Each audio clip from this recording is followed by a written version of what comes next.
Hey guys, it's Ryan from Course Motorsports. Today we're going to be doing an installation of a direct fit phone mount in this 2026 Jeep Compass. So to do this install, the only tool you're going to need is a trim tool that's available on our website. You can probably do it without, but the trim tool does definitely help. So the first step is going to be to come over here to where the start stop button is, and we're going to just pry right back here, pry that guy off, and then work your way across the rest of this white leather pad here.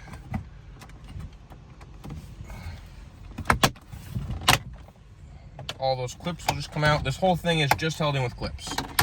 So you'll do that, and then see on the back of here, your start button is just gonna push down on the little tab, and it'll unplug just like that.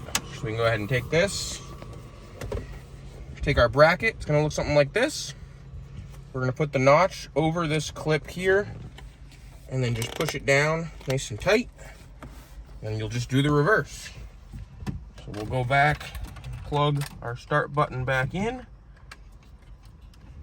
like that, take our clips, clip the dash back together, and the bracket itself is installed. So next step, we're going to open up our box of goodies here, take it out. There'll be a Course Motorsports sticker on top with a QR code on the back that'll take you to our website. Then there'll be an alcohol pad. You can use this to clean the back of your phone if you need to adhere the metal ring. We have a MagSafe device today, so we don't need to do that. So we'll go ahead and set the pad, and we'll set the ring aside. First thing we're going to take out is the ball. Ball will go right on like this, just finger tight. And then we can take our Allen wrench out, snug it up, like so. Then we can take our head option out of the bag.